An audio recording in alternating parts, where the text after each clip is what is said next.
السلام علیکم ورحمۃ اللہ وبرکاتہ۔ الحمدللہ رب العالمین والعاقبۃ للمتقین والصلاة والسلام علی اشرف الانبیاء والمرسلین اما بعد۔ لقد من اللہ علی المؤمنین اذ بعث فیہم رسولا من انفسہم۔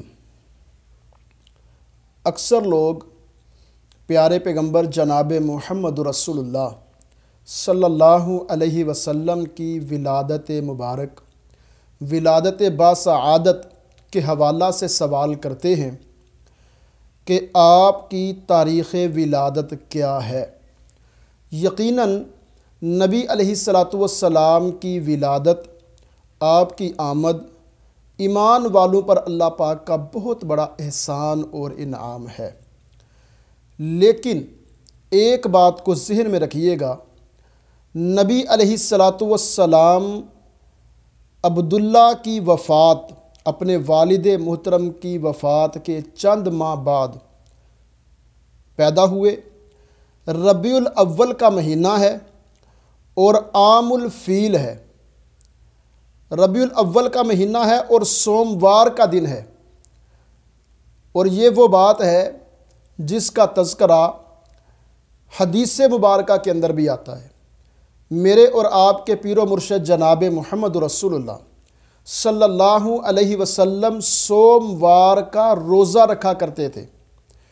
نبی علیہ السلام کو اس دن کے روزے کے متعلق سوال کیا گیا تو نبی علیہ السلام نے 2-3 اس کے فضائل ذکر کیے، جن میں سے ایک یہ بات تھی کہ یوم فیہ ولدت وَأُنزِلَ فِيهِ عَلَيَّ الْقُرْآنِ او کما قال علیہ السلام، کہ یہ وہ دن ہے جس دن میری پیدائش ہوئی، اور یہ وہ دن ہے کہ جس دن اللہ پاک نے مجھ پر قرآن نازل فرمایا۔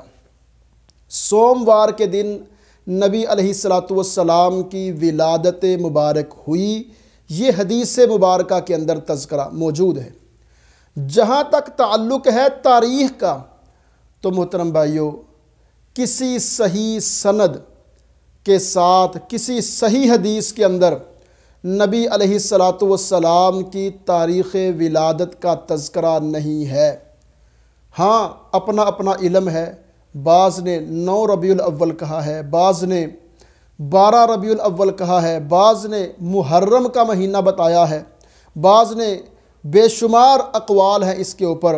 ہمارے نزدیک راجح قول جو ہے وہ 9 ربیع الاول ہے، لیکن یہ ہمارا اپنا علم ہے، کسی صحیح سند، صحیح حدیث کے ساتھ تاریخ ولادت کا تذکرہ نہیں ملتا، اور یہ صرف پیارے پیغمبر جناب محمد رسول اللہ صلی اللہ علیہ وسلم کے متعلق ہی نہیں، بلکہ تمام انبیاء کرام کی تاریخ ولادت کو اللہ پاک نے مخفی رکھا ہے، امت سے چھپا کے رکھا ہے۔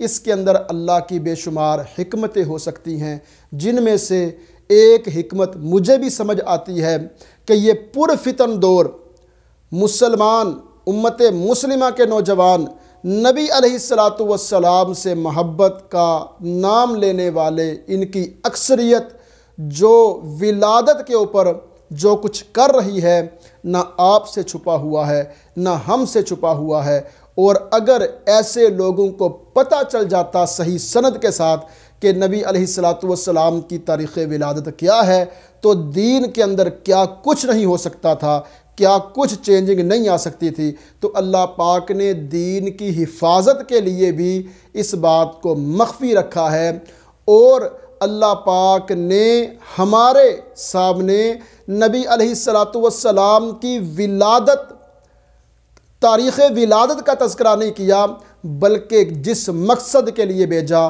جس مشن کے لیے بھیجا، اس کو ذکر کیا ہے قرآن و حدیث کے اندر۔ اللہ تعالی ہمیں اس مسئلے کو سمجھ کر، غور و فکر کر کے اپنی اصلاح کرنے کی توفیق عطا فرمائے۔ السلام علیکم ورحمۃ اللہ۔